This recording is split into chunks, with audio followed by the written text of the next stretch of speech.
अस्सलामुअलैकुम। SMTV global के साथ मैं हूं आमना अनफाल। सबसे पहले न्यूज़ हेडलाइंस।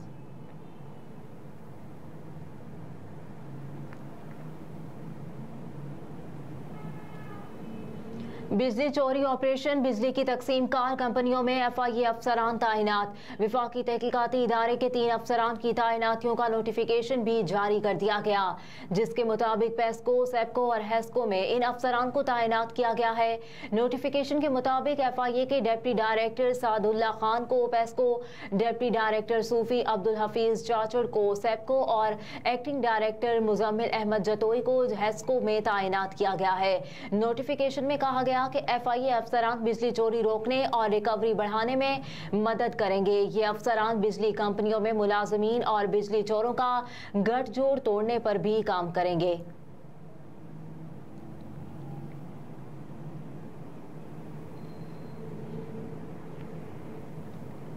हाजिर सर्विस फौजी अफसरान की खिदमात नैब के सुपुर्द। 4 विफाकी हुकूमत की जानिब से सिविल, अस्करी और पुलिस अफसरान के तकर्रुर तबादले किए गए हैं, जबकि इस्टेब्लिशमेंट डिवीजन की जानिब से जारी नोटिफिकेशंस के मुताबिक वज़ीर आज़म की मंजूरी से पाक फौज के 4 हाजिर सर्विस अफसरान की खिदमात सेकंड मिनट की बुनियाद पर नैब के सुपुर्द की गई हैं। नोटिफिकेशन के मुताबिक ब्रिगेडियर मोहम्मद खालिद को डायरेक्टर तैनात किया गया है, जबकि lieutenant colonel Nadeem Muzaffar additional director military intelligence corps से मेजर वलीद खालिद और मेजर केस कामरान डिप्टी डायरेक्टर नैब मुकर्रर किए गए हैं। सेक्रेटेरिएट ग्रुप ग्रेड 21 के डायरेक्टर जनरल अयूब सदर, डायरेक्टर जुल्फिकार हुसैन आवान का तबादला मनसूख करके उन्हें एस्टेब्लिशमेंट डिवीजन रिपोर्ट करने की हिदायत की गई है। सेक्रेटेरिएट ग्रुप ग्रेड 20 के 2 OSDs establishment division Nilofar Hafeez और Jamil Ahmed Khan joint secretaries industries division तैनात किए गए हैं। एडमिनिस्ट्रेटिव सर्विसेज के अफसरान में ग्रेड 20 के कैप्टन रिटायर्ड मोहम्मद उस्मान की खिदमात national school of public policy Khyber Pakhtunkhwa में तैनात। ग्रेड 18 के आसिफ रहीम की खिदमात capital development authority information group. Grade 19 की हिना खालिद की खिदमात national school of public policy के सुपुर्द की गई हैं। Deputy secretary establishment division Naila Baqar joint secretary establishment division तैनात और असिस्टेंट डायरेक्टर लखमीर का सेनेट सेक्रेटेरिएट में तबादला किया गया है। पुलिस सर्विस के ग्रेड 19 के SSP हसन मुश्ताक सुखेरा की खिदमात इंटेलिजेंस ब्यूरो के सपोर्ट, जबकि ग्रेड 18 के SP हिना मुनव्वर का नेशनल पुलिस एकेडमी तबादला किया गया है।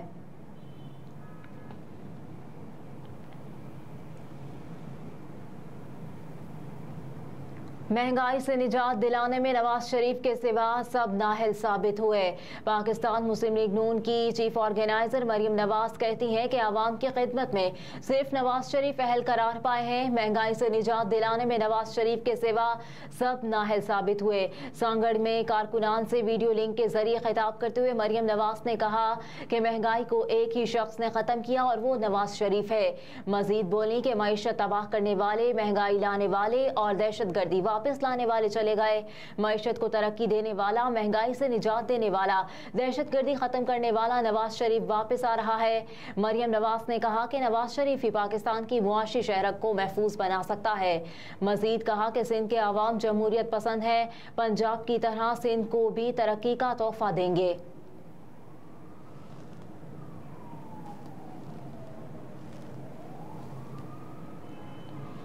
साबिक वज़ीर आज़म और मुस्लिम लीग नून के सदर शहबाज शरीफ ने कहा कि हमने रियासत बचाई और सियासत को नुकसान हुआ। रियासत बच गई, सियासत भी वापस आ जाएगी। शेखुपुरा में जलसे से खिताब करते हुए शहबाज शरीफ ने कहा कि 2013 में 20-20 घंटे की लोड शेडिंग थी, सनतें तबाह हो गई थी, लेकिन नवाज शरीफ ने अल्लाह का नाम लेकर दिन रात मेहनत की और 20 घंटे की लोड शेडिंग को 4 साल में ख़त्म कर दिया।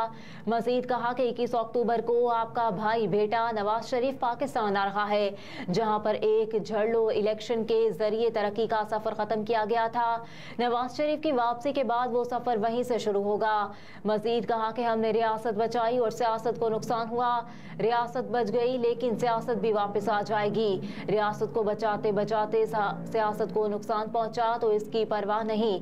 अगर पाकिस्तान दिवालिया हो जाता तो रियासत तबाह हो जाती।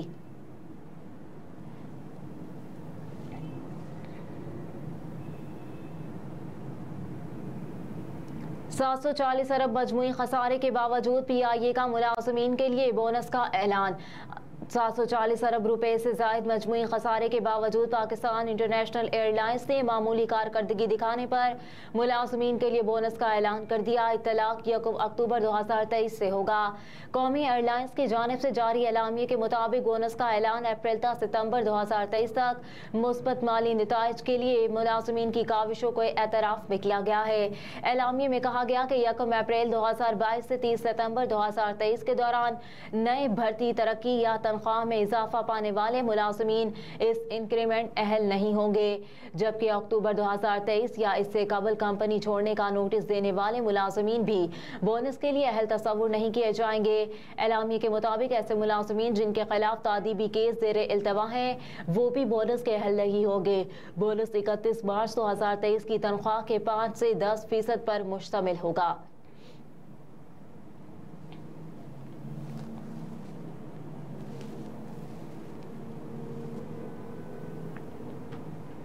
सियालकोट की मस्जिद में 2 अफराद को कत्ल करने वाले मुल्जिमान पकड़े गए। आईजी पंजाब का दावा। Inspector general Punjab police doctor Usman Anwar ने कहा कि सियालकोट की मस्जिद में फायरिंग करने वाले मुल्जिमान को 24 घंटे के अंदर गिरफ्तार कर लिया। लाहौर में प्रेस कॉन्फ्रेंस करते हुए आईजी पंजाब ने कहा कि क्राइम सीन से हासिल शवाहिद साबित कर रहे हैं कि वाक़े में बैरूनी हाथ मुलव्विस है। इस दहशत गर्दी की मनसूबाबंदी दूसरे मुल्क में हुई। मजीद कहा कि मुल्जिमान को 24 घंटे में ट्रेस करके गिरफ्तार किया। दहशतगर्दों और उनके सहूलतकारों को दुनिया के सामने बेनकाब करेंगे। मजीद बोले कि सानहा सियालकोट के मुल्जिमान को अदालतों में पेश करेंगे। हमारा दुश्मन मुमालिक को पैगाम है कि आप ओछे हथकंडे इस्तेमाल करें, हम आपको बेनकाब करेंगे और दहशतगर्दों की सहूलतकारों को भी दुनिया के सामने लाएंगे।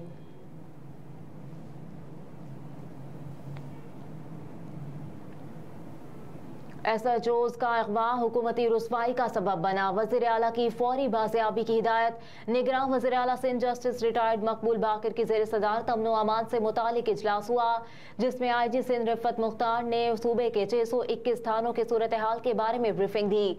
IG सिंध ने इजलास में बताया कि सूबे में मजमूई तौर पर 621 पुलिस थाने हैं, जिनमें 66 की सूरत हाल बेहतर है। 315 थानों के हालात नॉर्मल और 240 की हालत ठीक है। IG सिंध के मुताबिक 621 थानों में से 272 थानों की इमारत पुलिस की है, 3 थाने किराने की इमारतों में है और 346 थाने सरकारी प्रॉपर्टी पर है। जो अच्छे थाने हैं वो फैंसी स्टाइल में बनाए हुए हैं।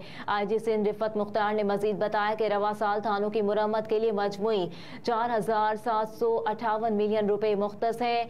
दीगर पुलिस रेंजर्स के लिए 430.8 मिलियन रुपए मुख्तस हैं और CPO के लिए 45.4 मिलियन रुपए रखे गए हैं। IG सिंध के मुताबिक हालिया सैलाब ने कई पुलिस थानों की सूरत हाल नाजुक कर दी है।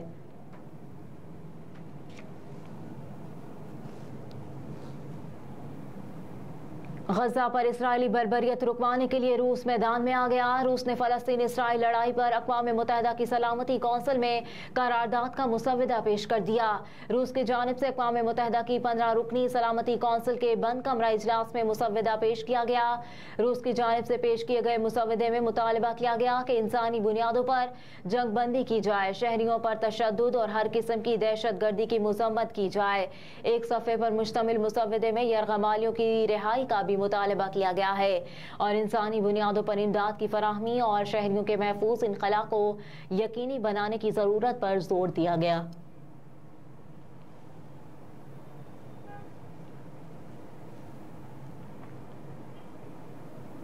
ब्लिंकन का सिफारतकारी मिशन फलस्तीन, उर्दन और कतर के बाद सऊदी अरब पहुंच गए।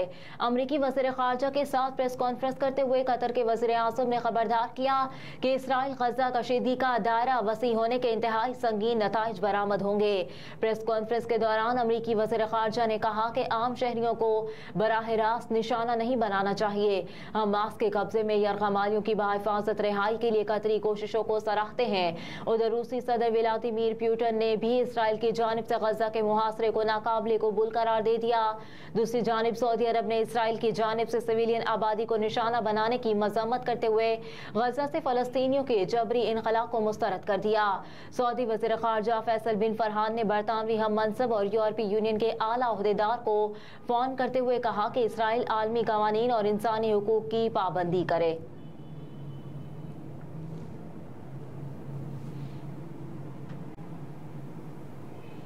और फ़लस्तीनियों को इनक़िला का हुक्म, इसराइल का गज़ा से ख़तरनाक उसके तबाहकुन असरात हो सकते हैं। UN सेक्रेटरी जनरल इसराइल ने फ़लस्तीनियों को 24 घंटे में गज़ा खाली करने का हुक्म दे रखा है, जबकि फ़लस्तीनियों ने इसराइली अल्टीमेटम को मुस्तरद करते हुए अपने इलाके छोड़ने से साफ इनकार कर दिया। सऊदी अरब ने भी इसराइल की जानिब से सिविलियन आबादी को निशाना बनाने की मज़म्मत करते हुए गज़ा से फ़लस्तीनियों के जबरी इनक़िला को मुस्तरद कर दिया है। और इस हवाले से सऊदी अरब के वज़ीर ख़ारजा फैसल बिन फरहान ने बरतानवी हम मनसब और यूरोपीय यूनियन के आला अहदेदार को फ़ोन करके कहा कि इसराइल आलमी कवानीन और इंसानी हुकूक की पाबंदी करे और गज़ा की नाकाबंदी ख़त्म करके इमदादी अशिया की तरसील की इजाज़त दी जाए। इस हवाले से UN secretary general Antonio Guterres ने भी अपने बयान में कहा कि इसराइल की जानिब से फ़लस्तीनियों को गज़ा से इंतहाई मुख्तसर नोटिस पर बड़े पैमाने पर इनक़िला के तबाहकुन इंसानी असरात मुरतब हो सकते हैं। एंटोनियो गुतेरेस ने कहा कि इनक़िला का हुक्म कम अज़ कम 11 लाख फ़लस्तीनियों पर लागू होगा। मुतासरा इलाके पहले ही इसराइली मुहासरे और बमबारी की जद में है। मुतासरा फ़लस्तीनी इलाके ईंधन, बिजली, पानी और खुराक से भी महरूम है।